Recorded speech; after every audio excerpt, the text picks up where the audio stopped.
Shalom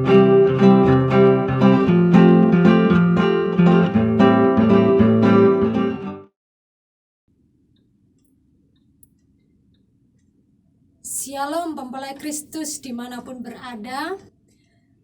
Selamat pagi dan selamat bertemu lagi dengan saya Ani Susilawati, penyuluh agama Kristen non-PNS wilayah Sidomukti dalam acara Suluh, Suara Penyuluh, bekerjasama dengan Radio Betani FM dan Bimas Kristen Kementerian Agama Kota Salatiga.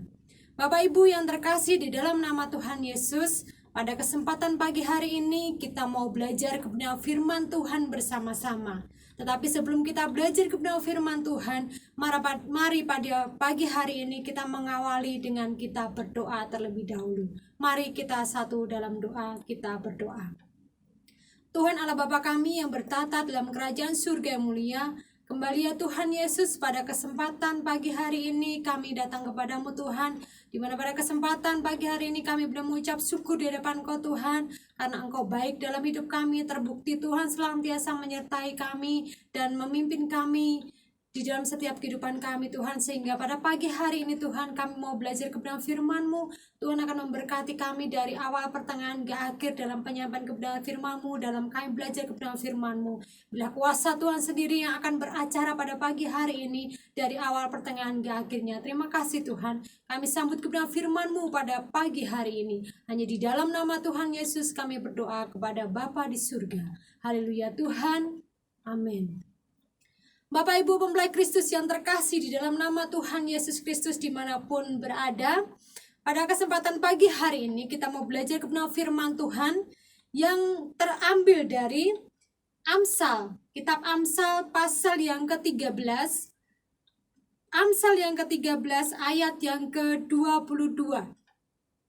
Amsal yang ke-13 ayat yang ke-22. Demikian bunyi firman Tuhan. Orang baik meninggalkan warisan bagi anak cucunya, tetapi kekayaan orang berdosa disimpan bagi orang benar. Amin. Demikian jauh pembacaan firman Tuhan kita pada pagi hari ini. Berbahagialah kita semuanya yang membaca, mendengarkan, serta melakukan kebenaran firman Tuhan di dalam setiap kehidupan kita pribadi lepas pribadi.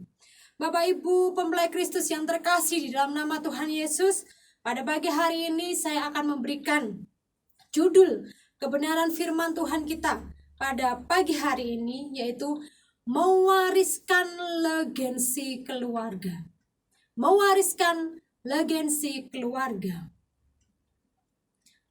Setiap orang tua di dunia ini tentu ingin memberikan yang terbaik untuk anak cucunya.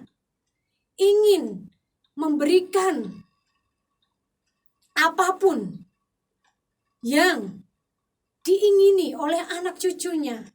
Dan Bapak Ibu yang terkasih dalam nama Tuhan Yesus, pada umumnya setiap orang tua senang dan bangga bila bisa meninggalkan harta warisannya kepada anak-anaknya. Entah itu dalam bentuk uang, entah itu dalam bentuk deposito, atau mungkin emas, dan atau mungkin rumah, atau mungkin bisa mobil, dan masih banyak lagi. Maka dari itu banyak orang tua yang bekerja keras membanting tulang demi mewujudkan hal itu untuk masa depan anak cucu, untuk mewariskan harta untuk anak cucu mereka. Orang tua di dunia barat pun juga melakukan hal yang sama. Walaupun budaya mereka berbeda dengan budaya keluarga Asia pada umumnya.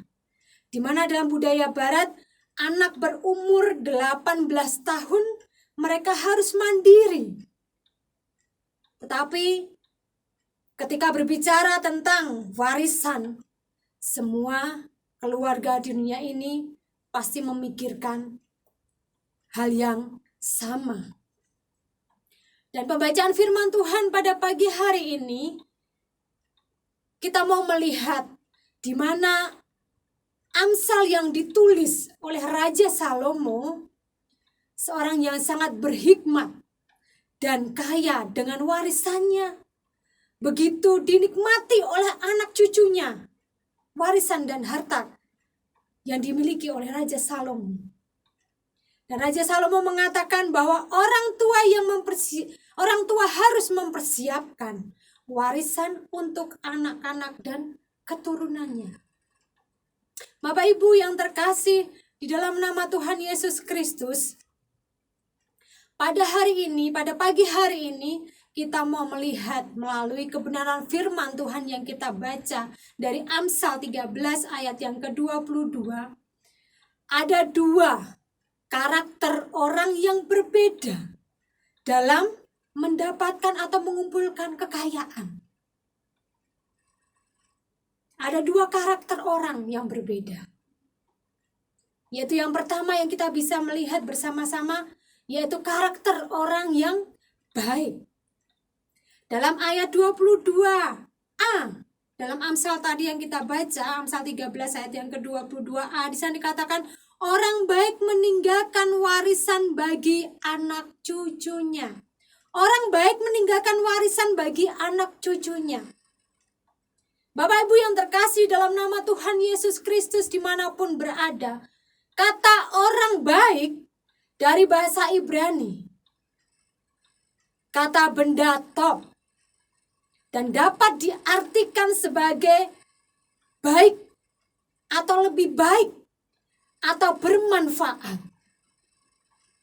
Kata benda top yang dapat diterjemahkan sebagai orang baik memberikan arti bahwa seseorang dapat memiliki hubungan atau kekerabatan kepada orang lain karena didasarkan pada sifat kasih yang tidak mementingkan diri secara pribadi.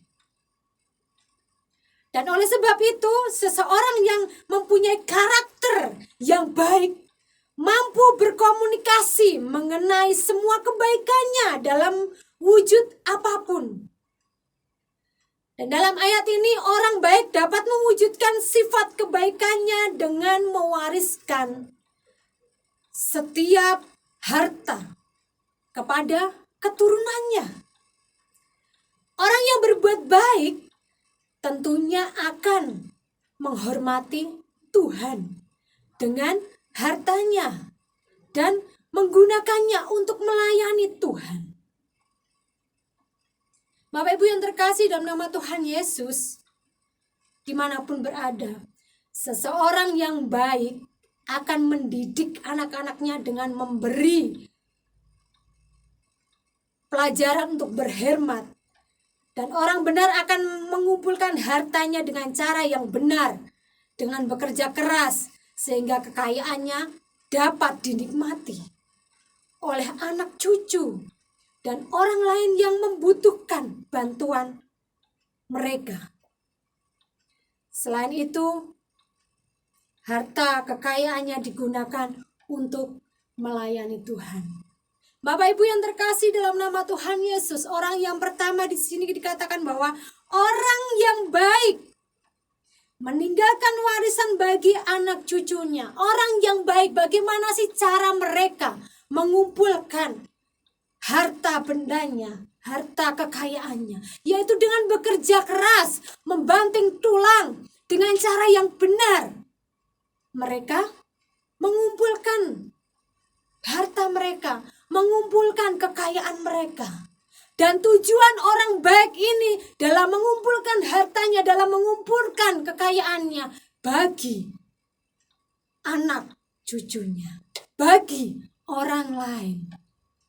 Dan dalam konteks ini orang baik selain mengumpulkan hartanya untuk mewariskan kepada anak cucunya, mereka juga menggunakan kekayaannya untuk memberi yang terbaik buat Tuhan, untuk melayani Tuhan, untuk berbagi kepada orang yang membutuhkan. Bapak Ibu yang terkasih dalam nama Tuhan Yesus, orang yang baik pasti melakukan hal yang baik. Begitu juga mereka dalam setiap bekerja pasti mereka melakukan pekerjaan yang baik dengan mengandalkan Tuhan. Dan mereka melakukannya dengan ketulusan hati mereka. Karena mereka memikirkan orang lain. Karena orang baik ini memikirkan orang lain. Yaitu memikirkan siapa? Memikirkan anak cucunya. Memikirkan orang yang membutuhkannya. Jadi mereka dengan bekerja keras. Dengan mereka mengumpulkan hartanya untuk kepentingan orang lain. Dengan cara yang benar. Itu hal yang pertama yang kita bisa pelajari dari firman Tuhan yang kita baca dari Amsal 13 ayat yang ke-22 bagian A.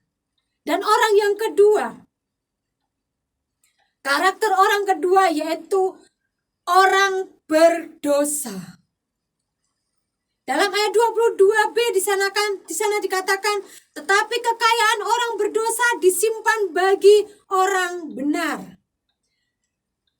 Tetapi kekayaan orang berdosa disimpan bagi orang benar. Bapak Ibu yang terkasih dalam nama Tuhan Yesus, karakter orang kedua yaitu orang yang berdosa.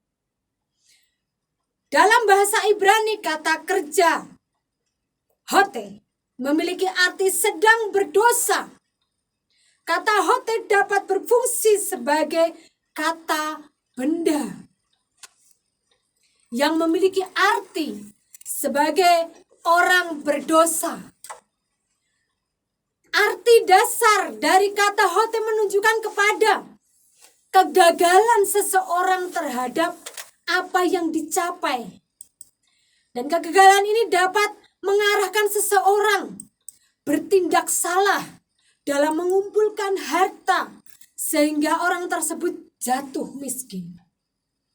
Bapak Ibu yang terkasih dalam nama Tuhan Yesus dimanapun berada, pada ayat 22b, di sana dikatakan kekayaan orang berdosa disimpan bagi orang benar. Merupakan kalimat yang sukar untuk dimengerti secara konteks. Namun dalam kitab Amsal setidaknya menjelaskan bahwa dosa dari orang miskin dan keluarganya dari mereka melakukan kemalasan. Karena mereka tidak mau bekerja keras, mereka malas. Yang kedua, mereka melakukan pemborosan dalam menggunakan kekayaan mereka. Dan yang ketiga adalah kejahatan. Kejahatan yang menyebabkan penghukuman. Dan oleh karena itu orang berdosa dapat kehilangan hartanya sebagai akibat kejahatannya. Itu karakter orang yang kedua, yaitu orang yang berdosa. Bapak Ibu yang terkasih di dalam nama Tuhan Yesus dimanapun berada, karakter orang kedua ini adalah orang yang tidak mau bekerja keras. Orang berdosa ini mau kaya, mau memiliki harta yang banyak, tetapi dengan cara yang tidak benar. Mereka melakukan kejahatan untuk mendapatkan harta mereka. Dengan cara yang instan, mereka ingin mendapatkan kekayaan, tidak mau bekerja keras, tidak mau dengan cara yang benar dalam mengumpulkan hartanya. Tetapi mereka mau dengan cara yang cepat, dengan cara yang tidak benar. Tetapi apa yang terjadi Bapak Ibu kalau orang yang berdosa ini mengumpulkan hartanya dengan cara yang tidak benar, dengan cara kejahatan? Firman Tuhan dikatakan bahwa orang berdosa, kekayaan orang berdosa akan disimpan bagi orang yang benar. Artinya apa? Hanya sementara saja kekayaan yang dimiliki oleh orang berdosa ini. Karena apa Bapak Ibu yang terkasih dalam nama Tuhan Yesus? Karena mereka mendapatkan hasil kekayaannya juga dengan kerja yang tidak baik. Dengan kejahatan yang mereka lakukan, dengan berbuat dosa, mereka mendapatkan kekayaannya itu. Dan kekayaan itu hanya sementara saja. Anak cucunya tidak bisa menikmati warisan, menikmati kekayaan yang didapatkan oleh orang-orang berdosa ini. Kenapa? Karena kekayaan, karena harta yang mereka dapatkan dari hasil kejahatan, dari hasil dosa yang mereka lakukan. Dan hanya sementara mereka mendapatkan itu, hanya sekejap saja mereka menikmati. Anak cucu mereka pun tidak bisa menikmatinya karena dari hasil kejahatan. Bapak Ibu Mempelai Kristus yang terkasih dalam nama Tuhan Yesus dimanapun berada. Dalam minggu-minggu kemarin saya melihat di televisi ada berita bahwa ada konten kreator. Ada 2 konten kreator yang ditangkap oleh pihak kepolisian. Kenapa Bapak Ibu Saudara-saudari yang terkasih dalam nama Tuhan Yesus Mempelai Kristus dimanapun berada? Karena mereka mendapatkan kekayaannya, mereka mendapatkan hartanya dari melakukan hal yang jahat. Apa yang mereka lakukan Bapak Ibu yang terkasih dalam nama Tuhan Yesus? Mereka melakukan kejahatan dengan menipu banyak orang. Pada setiap konten yang mereka tunjukkan, kekayaan mereka begitu luar biasa. Mereka membeli mobil dengan harga yang miliaran. Mereka membangun rumah dengan harga yang miliaran. Dan hanya membeli jam tangan aja dengan harga yang miliaran. Yang lebih mengherankan, ada satu konten kreator ini yang masih memiliki pacar. Dan konten kreator ini memberikan uang saku kepada pacarnya ini dalam 1 bulan dalam jumlah miliaran. Tetapi apa yang terjadi Bapak Ibu yang terkasih dalam nama Tuhan Yesus Kristus dimanapun berada? Ternyata harta, kekayaan yang mereka peroleh, yang mereka dapatkan, yang mereka miliki sampai bermiliar-miliar, itu hasil kejahatan yang mereka lakukan. Dan akhirnya pun mereka ditangkap oleh pihak kewajiban. Semua harta benda mereka disita semuanya. Sampai orang-orang terdekat mereka, orang tua mereka, pacar mereka, saudara mereka yang dialirkan dana dari si konten kreator ini harus diperiksa oleh pihak kewajiban dari pihak kepolisian. Bukan hanya dia yang rugi, tetapi orang lain, saudara-saudaranya, orang tuanya juga ikut mendapatkan kerugian, ikut melakukan kejahatan karena aliran dana yang dia berikan kepada saudaranya, kepada pacarnya, kepada orang tuanya. Akhirnya pun mereka juga diperiksa oleh pihak yang berwajib.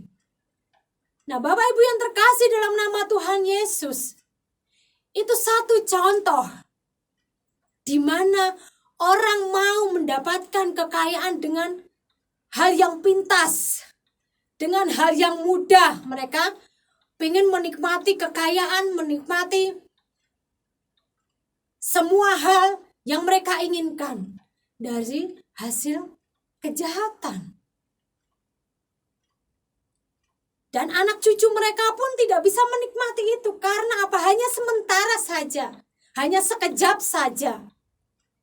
Mereka mendapatkan dengan sekejap dan akan kehilangan juga dengan sekejap.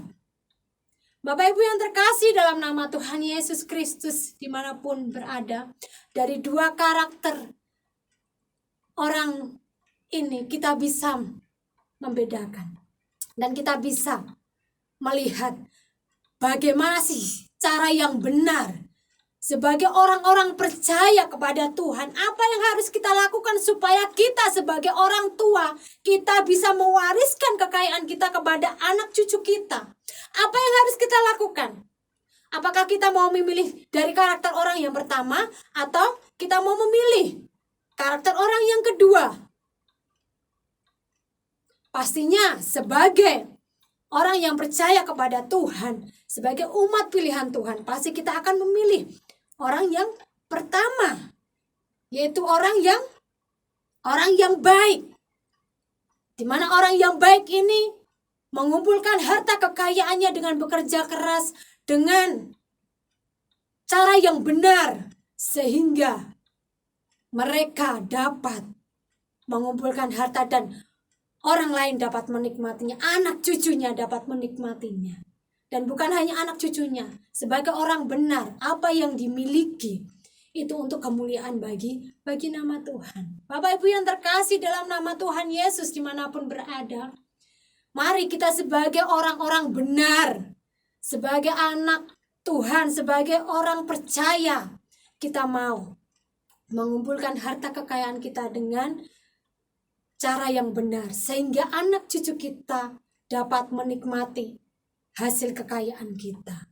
Dan bukan hanya untuk kesenangan kita sendiri, tetapi kita mau dengan kekayaan kita yang kita miliki saat ini, mari kita pergunakan untuk memberikan yang terbaik buat Tuhan, untuk melayani, untuk membantu orang-orang yang pada saat ini membutuhkan bantuan kita, membutuhkan uluran tangan kita, sehingga mereka juga bisa merasakan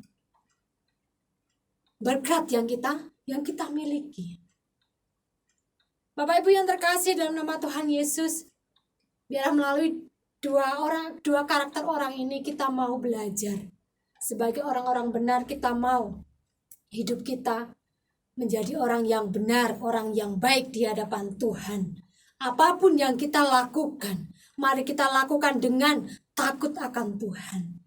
Mari kita melakukan segala sesuatu di dunia ini dengan mengandalkan Tuhan. Jangan pernah kita mengandalkan manusia. Jangan pernah kita mengandalkan Allah-Allah lain. Tapi mari kita mengandalkan Tuhan dalam setiap kehidupan kita. Dan setiap apapun yang kita lakukan. Semasih ada kesempatan di dunia ini, kita mau memberi yang terbaik buat Tuhan. Mau menyenangkan hati Tuhan dalam setiap kehidupan kita.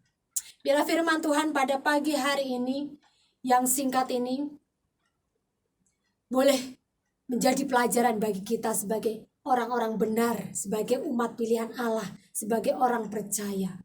Apa yang harus kita lakukan supaya kita dapat mewariskan warisan kita kepada anak cucu kita. Apa yang harus kita lakukan sehingga anak cucu kita dapat menikmati warisan, dapat menikmati kekayaan yang kita miliki pada saat ini.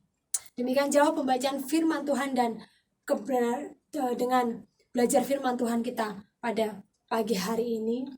Dan kita mau dalam setiap kehidupan kita mau mengandalkan hidup kita hanya untuk kemuliaan bagi nama Tuhan. Amin.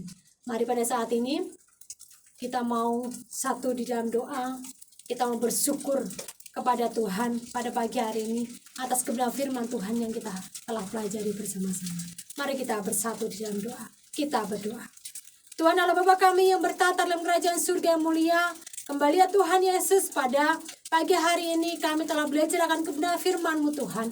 Melalui kebenaran firman-Mu pada pagi hari ini boleh mengingatkan kami sebagai orang percaya, sebagai anak-anak Tuhan. Kami mau Tuhan, saat kami mengumpulkan harta kekayaan kami mau mengumpulkan itu dengan jalan yang benar Tuhan. Kami mau Tuhan mewariskan kekayaan kami kepada anak cucu kami Tuhan dengan bekerja keras, dengan pimpinan daripada Tuhan. Selain itu Tuhan, kami juga mau pergunakan kekayaan kami untuk kemuliaan bagi nama-Mu Tuhan, untuk membantu orang-orang yang pada saat ini memerlukan bantuan kami, memerlukan pertolongan kami Tuhan. Kami percaya bahwa Tuhan yang mau campur tangan dalam setiap kehidupan kami Tuhan. Ini syukur kami ya Bapa yang boleh kami naikkan kepada Engkau pada pagi hari ini Tuhan, atas kebenaran firman-Mu pada saat ini ya Bapa. Boleh menguatkan kami sebagai anak-anak-Mu, menguatkan kami sebagai orang percaya dan selalu menyandarkan hidup kami hanya kepada Engkau. Dan kami tidak mau mengandalkan manusia, tidak mau mengandalkan Allah-Allah lain Tuhan dalam kami melakukan setiap kehidupan kami di dunia ini, tapi kami mengandalkan Engkau karena kami percaya bahwa Tuhan pasti akan memberkati kami dan Tuhan pasti akan menolong dalam setiap kehidupan kami. Terima kasih Bapa, terima kasih Yesus. Kami tutup kebenaran firman-Mu pada pagi hari ini. Hanya di dalam nama Tuhan Yesus kami berdoa kepada Bapa di surga. Haleluya Tuhan. Amin. Selamat hari Minggu. Tuhan Yesus memberkati. Terima kasih.